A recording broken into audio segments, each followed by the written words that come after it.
Salut à tous. Salut à tous et à toutes. Bienvenue dans Furious Cucumber chez Pen & Game. Wow, quel jeu. Pourquoi mais bon, aïe. C'est énorme. C'est de la merde, voilà. Pour quel prix alors? Du coup, j'ai envie de tester. Mais que vois-je, cette boîte Arakan colorée Wars, colorée bleu et rouge, très belle, et verte et grise, puisque ce sont l'ordre gris, ils sont gris. On a fait une partie l'ordre gris Naka, donc les verts et les gris. Et c'était, ma foi, assez intéressant. Alors c'est un jeu de cartes comme Summoner Wars, teinté, alors, je ne vais pas dire du Magic, bon il y a toujours un peu de Magic dans quelque chose, mais enfin de ce type de jeu. Vous voyez déjà les illustrations, on est quand même sur quelque chose, je trouve, très qualitatif, très agréable à l'œil. Le design... Alors peut-être la petite toile, moi j'aurais préféré un board en dur. Ou alors un tapis un peu plus... Ou en néoprène, mais c'est plus cher tout de suite. Un peu plus néoprène, quoi. Toi, c'est la version Kickstarter. Ouais. Donc, 100 boules. 100 boules, avec tout slivé, beaucoup de cartes, des extensions 3 avec. extensions. On va montrer la boîte que j'ai posée là. Tiens. 3 extensions du jeu. dont une qui va sortir en... Bah, elle est sortie même, je crois que c'est fin novembre. Regardez-moi ça, il y a du thermofromage. Ah oui. En veux-tu, en voilà. Il y a un petit livre, guide stratégique qui permet de faire d'autres... Parce que c'est constitution de deck, c'est que vous avez beaucoup de cartes, vous avez un deck préconstruit, mais vous allez en faire de nouveau avec toutes les possibilités que vous propose donc l'ensemble des cartes. Il faut avoir un maximum de 105 ou 108, je ne sais plus le point. Vous voyez, il y a des points de valeur. Ici, donc ici, une carte très puissante. Bon, ici, c'est pas très puissant, ça vaut 5, ça va attaquer à distance. Toi, tu m'as sorti un gros qui valait 13, donc tout de suite, ça pèse dans le deck à poser. Et donc, c'est vrai, quand j'ai constitué les decks, il m'a fallu du temps. En fait, du temps pour essayer d'équilibrer, de dire « Ah, je veux ci, je veux ça. Ah, mais je suis trop en dessous, je suis trop au-dessus du maximum. » Ouais, là, c'était pour quelque chose qui se veut peut-être un peu flexible dans la constitution des decks dans le jeu, parce que le jeu est fluide, hein, le jeu est clair. Ouais. Vous expliquez simplement les grandes lignes, hein, vraiment, là, c'est donc sur la fin d'une partie. Vous avez cette carte en main au départ. Vous allez chaque tour en piocher 2. Il y a un ordre de tour qui va jusqu'au tour 9. Ça va très vite. Premier tour, vous allez poser, vous voyez ici, vous avez... Le joueur vert vous avez une zone verte. Face cachée. Toutes les cartes qui se posent doivent être adjacentes à d'autres. Le deuxième joueur pose ses cartes à son tour. Alors, en faisant un petit exemple, regarde, on prend juste 2 cartes comme ça. On les pose. C'est vrai qu'on dérange tout, mais c'était pour garder l'exemple de la position pour expliquer un peu le jeu. Tant pis, tu es allé un peu vite, c'est pas grave. On les pose face cachée. Je voulais juste montrer comme ça. Ok, donc on face cachée. Selon celui qui commence, nous disons que c'est toi qui commençais, tu révèles, enfin on révèle tous les deux les cartes. Hop, voilà, hop. On prend un petit jeton, on le met. Bien sûr, ici, là j'ai d'initiative, donc on fait d'abord phase d'initiative, toujours en suivant l'ordre des joueurs. Donc toutes les créatures initiatives ont commencé à jouer selon l'ordre. Et ensuite, on passe donc à l'ordre de toutes les créatures qui n'ont pas d'initiative, en commençant par celui qui commence le tour. Et chaque joueur joue toutes ses cartes. Donc on les active, on a des petites activations. Ah bah l'arbre on va pas jouer, mais j'active celui-ci pour attaquer celui-ci, et ainsi de suite. Voilà. Pas mal de capacités. Là on a un petit rappel, vous voyez, donc le vol, le mini-frappe. On a des sorts aussi à placer, hein, pas que des créatures. Des capacités ici, vous voyez un char que j'ai installé là et qui me permet de bouger une créature. Parce que si elles n'ont pas mouvement, elles ne bougent pas du board. Donc il faut qu'elles aient vol ou mouvement. Donc là il y avait régénération, d'autres trucs. Ben, c'est tactique, ça sort bien. Les résolutions se font vite. Alors il y a toujours un peu des flottements, des hésitations des fois sur certaines associations de capacités, la notion d'attaque groupée. Donc là, par exemple, j'ai envie de faire une attaque groupée. Comment c'était. Avec mes 2 cavaliers, je vais attaquer l'elfe. Donc là, voilà, ou même les 3, parce que j'en ai 3. Et donc, c'est une attaque groupée. On prend la force qui est ici de 2. Ils ont tous 2, là, ces cavaliers. Donc, on fait à 6, on tape à 6. Et il y a des effets. On peut poser un effet, si toutes les créatures adjacentes ou du board, comme tu avais, ne peuvent pas attaquer. Il y a aussi les effets du plan astral qu'on met là, sur le plan astral, et qui ont une action valable pour le tour, simplement.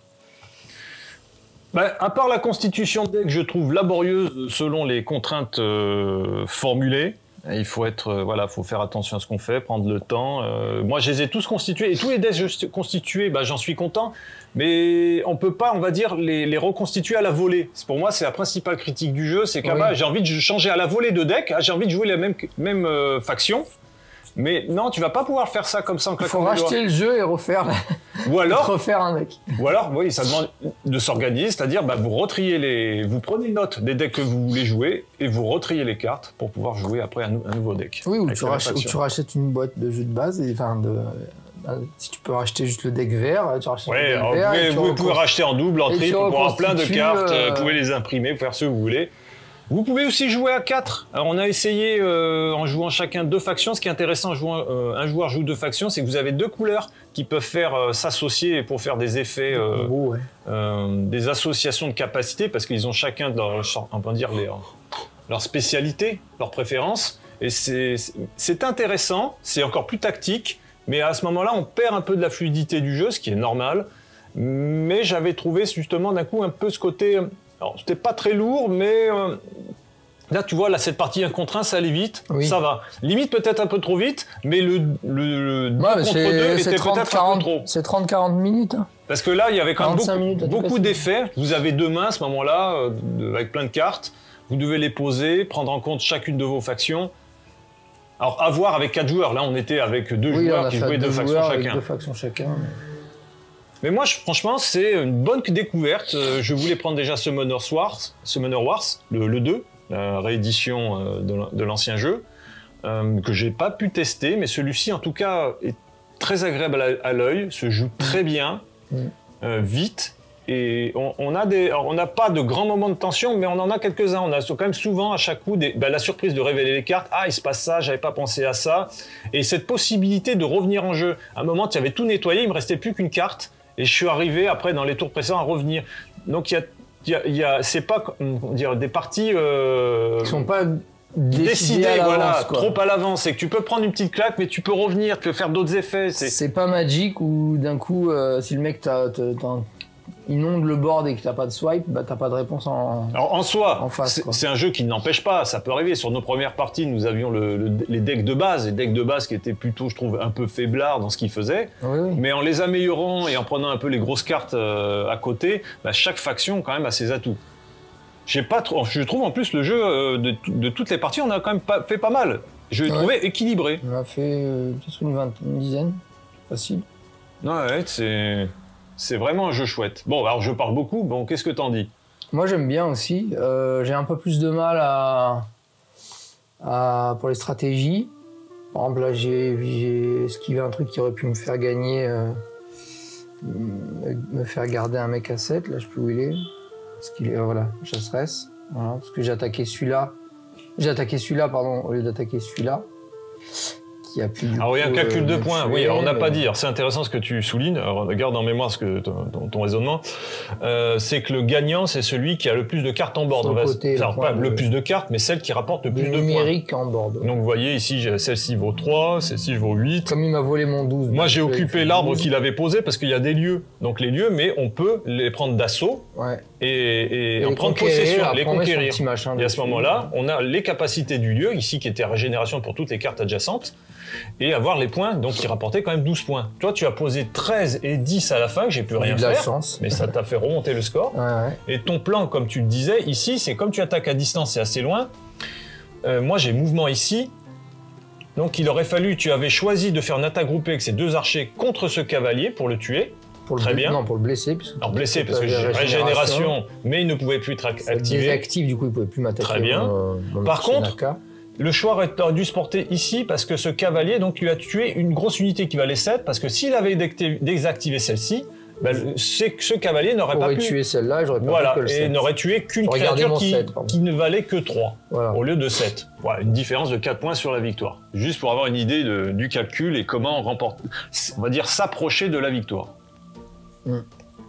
Alors le jeu, tu dis oui, c'est vrai que tu as un peu du mal à suivre, surtout quand on a fait 2 factions contre 2, pour tenir un peu, de pas faire de bêtises, d'oublier une capacité. Il y a beaucoup de possibilités, contrairement à Magic, je trouve, il y a beaucoup de possibilités de play différents en fait.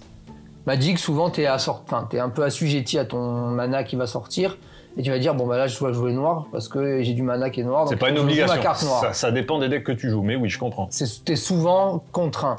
Un peu drivé par les cartes que tu as. Alors que là, t'as plusieurs choix, tu vois. Là, j'aurais pu jouer ça, par exemple, permuter la position de 2 créatures alliées. qui aurait pu me permettre d'attaquer l'arbre. Et après, repermuter, j'attaquais, puis après, je repermutais, je revenais... Alors, c'est ça qui est intéressant, c'est la prise en compte, c'est qu'on a quand même pas tant de cartes en main, bon, un peu comme Magic, souvent qu'on commence avec 7, Ou ça, remplissez on en les joue 2, on caractéristiques récupère alliées 2, on d'une en a souvent créature. 7 en main. Remplacer les caractéristiques alliées d'une créature adverse. Oui. Tu vois, je peux prendre l'initiative d'une créature. Ça, c'est dans le deck que j'ai constitué, tu as des cartes assez techniques, tu as des trucs Ou ça, que j'ai pas utilisé. plus en attaque et en défense avec créatures qui adjacentes. Il y a des choix, c'est ça le truc. Des merdes. C'est qu'on doit faire des choix dans ce qu'on positionne et dans le plan de jeu qu'on cherche à développer. Ah, aussi un autre point très intéressant, c'est que dans Magic, quand on a un deck, on ne joue pas toutes ces cartes. Et non. Alors qu'ici, là, on joue quasiment tout, il nous reste 5 marques. Vous n'avez pas 60 cartes à jouer, vous avez précisément 23 cartes. Et il en reste 5 en main. À la fin de, oui, 5 en main, mais tu les auras toute la possibilité de toutes les jouer. La possibilité. Tu ne les joueras pas toutes, mais tu peux jouer ce que tu veux. Oui, tu peux jouer ce que tu veux dans tout ce que tu as. C'est comme si dans Magic, tu pouvais piocher tout ton deck en main et que tu pouvais jouer ce que tu voulais, quoi. Voilà, c'est un peu l'idée. Des fois, il y a des jeux, dire ah bah c'est trop court ou c'est trop long. Je trouve que le rythme est là, bien le ajusté. R9, c'est bien. 9 tours, c'est bien. Ça va vite. Il y a des moments un peu de pause pour prendre en compte, dire ah qu'est-ce que je fais, des hésitations. Il y a des petits moments de tension. Des petits flottements, d'attention. Pour moi, c'est une réussite. Hein. Ouais, une belle réussite, ouais. Bravo à Rakanoirs, ça tourne très bien. J'espère qu'ils vont faire un peu... Ah bah ouais, petit lancement de demande. Est-ce que vous pouvez faire des castings... Pas des castings, des casting, combats. C'est pour ton nom de travail. Pour notre travail, ça. Est-ce que vous pouvez faire des combats à Marseille, s'il vous plaît? De lancer des tournois, tout ça, parce que je sais qu'il y a beaucoup dans le nord, dans le sud. Prends l'initiative, on fait un appel dans le sud pour les amateurs. Voilà, appel aux joueurs du sud, manifestez-vous, on vous fait un tournoi, on rigole. Pour vous faire découvrir le jeu, également. Avec ceux qui l'ont déjà, et puis que tous se mettent à Rakanoirs, qui le méritent largement. Parce que le grand magasin de Marseille, c'est la crypte du jeu, mais je sais pas s'ils font des soirées à Rakanoirs. J'ai pas vu précisément. Peut-être oui. Répondez-nous en commentaire. Ouais, je n'ai pas dit, c'est un jeu confidentiel, mais on en parle peu. Est-ce qu'il est sorti en retail? Oui, je l'ai vu en retail. Oui, en retail, oui. Alors, il n'est pas donné quand tu veux toutes les cartes. Je trouve que la boîte de base, ça va. Mais si tu veux vraiment profiter d'expérience pour faire tes decks avec toutes les cartes, ouais, le prix il monte pour un jeu de cartes, malheureusement. Bah oui. Parce que vous voyez le matériel, bon, c'est la version Kickstarter. T'as le tapis aussi pour avoir le retail. Il y avait les sleeves avec dans la version. Bon, ta version de luxe, c'est que t'as un petit board ici, mais vous voyez, on l'a aussi sur le tapis, c'est accessoire. Mais il est mieux celui-là parce qu'on peut le retourner, on peut le mettre comme Magic. Moi, j'aime bien avoir ma deck tech là et mon cimetière là. Ça, c'est personnel, c'est mon petit autisme personnel. Mais ouais, les illustrations sont chouettes. C'est un peu quand on joue à Magic, on a le plaisir des yeux. Oui. C'est agréable. Le jeu est rapide. Puis le lore est assez original. Enfin, non, pas forcément très original. Ça emprunte un peu au Seigneur des Anneaux, trucs comme ça, les Ants, ces trucs comme ça. Les elfes, mais c'est agréable. C'est agréable de retrouver un lore mythologique fantasy, assez fourni. Fantasy classique, sans être ultra original. Mais qui a son identité. Quand je vois le board, il y en a qui sont un peu trop passe-partout, ou même on disait Folklory, c'est pas très joli. Là, c'est clairement joli. Là, c'est joli. On reconnaît, il y a une patte, sans avoir un caractère trop affirmé. Non. Personnage préféré, les pingouins nihilistes. Les pingouins nihilistes bleus. Les pingouins nihilistes bleus. Ceux qui ont initiative 1-1. Ah oui, parce qu'on a... Ils ne servent pas à grand chose, mais dans le deck, il faut forcément avoir des petites cartes pour pouvoir monter à 105. Là, donc, on va pas vous le montrer, le pingouin nihiliste. Si, il est où? Il est là. Non, mais je l'ai pas mis dans ce deck-là. Ouais, on va pas le chercher. Je crois que j'en ai mis qu'un dans le deck que j'ai constitué. J'aime pas trop les pingouins nihilistes, vous savez. On n'aime pas trop les créatures 1-1 qui servent à rien, quoi. À part à... Ouais, mais à temporiser t'es un peu obligé. Et voilà. Si tu veux 23 cartes avec des grosses cartes, t'es obligé un peu de compenser en mettant des petites cartes. C'est le jeu qui veut ça, ma pauvre Lucette. C'est le jeu, la pauvre Lucette, comme dirait l'autre. Tu vas pas juste avoir des tarasques, des dragons sur ton board. Bah oui. Mais voilà, pour moi, bonne découverte, bonne pioche. Merci à Pen & Game d'avoir investi dans ce jeu très agréable, d'avoir soutenu l'équipe par son achat. Merci à Nothing But Game d'avoir eu l'idée de ce jeu.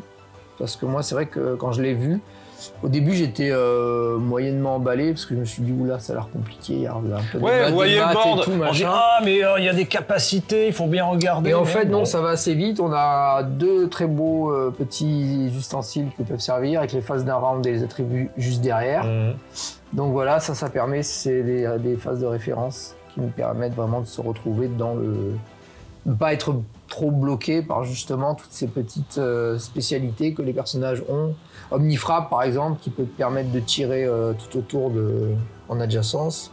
Ou Perforation, qui attaque de plus en plus qui attaque de plus en plus de personnes en diminuant la tension. Donc là, admettons s'il a ici, 4, après au tour d'après ça fera 3, puis 2, puis 1 si c'est la même personne. Ah, c'est le même, tu fais tes 3 dommages ici, tu fais 2 dommages si tu le tues ici, et là ça passe pas, du coup ça s'arrête. Et si ça avait continué, tu pouvais aller jusqu'à 1. Quoi. Voilà. Non, il y a... Ou vol qui permet de te placer où tu veux. Ouais, regardez un peu Karak. Furtif, intouchable par des créatures qui n'ont pas le furtif, et mouvement qui permet de déplacer. Alors attention, c'est qu'on a constitué des decks, et ce qui est aussi, c'est un jeu qui demande à connaître quand même le deck de son adversaire, parce que comme vous savez qu'il va avoir tout en main... Il faut faire un peu comme à la canasta ou machin, il faut compter les cartes un peu. Donc le plan de figure que tu as sorti tout à l'heure, si j'avais regardé ton deck, je savais qu'à un moment donné, tu aurais sorti la carte qui t'immunisait aux dommages pendant un tour. Et tu l'avais gardé tout à la fin, et tu allais forcément l'avoir en main. Donc c'était quelque chose que je n'ai pas pris en considération. Ouais, pourtant, je l'ai pas, la carte qui immunise contre les dommages. Mais si, tu l'as sorti, c'était le leur. Les créatures élus alliées ne peuvent pas être attaquées par des créatures ennemies, ça? Bah oui, c'est quand même assez fort, ça. Et c'est général. Donc il y a une expertise, une connaissance, mais sans être très poussée ou très contraignante. Oui, parce qu'après, il y a 23 cartes, donc c'est facile à mémoriser. Exactement. Pour le moins. Tout à fait. Ça fait quoi? Ça fait 23 x 4. Ou à peu près les grandes lignes de ce dont dispose l'adversaire. Voilà. Il y a 4 x 23 cartes à mémoriser. Bien. Eh bien, écoutez, c'est beaucoup moins que Magic. Magic, il faut mémoriser un nombre incalculable de cartes pour savoir ce que va jouer l'adversaire, alors que là, il y en a vraiment... Non, mais là, tu prends l'exemple de Magic, mais même c'est différent. Puisque 23 par 60, deck, sur 60 cartes, il va même pas jouer. Alors, c'est bien de connaître le deck, mais tu n'es même pas sûr de ce qu'il va piocher, alors que tu es certain qu'il les aura en main à un moment donné. Donc, en fin de partie, tu sais que s'il l'a pas joué, il l'a en main et qu'il peut le jouer. Tu as beaucoup plus de connaissances. Oui, il y a plus de déduction de ce qu'a le joueur. C'est ça. Ouais. Contrairement à d'autres jeux de ce type. Tout à fait. Bah écoutez, voilà, un grand plaisir. Grand plaisir. Merci à tous. Ciao. Ciao.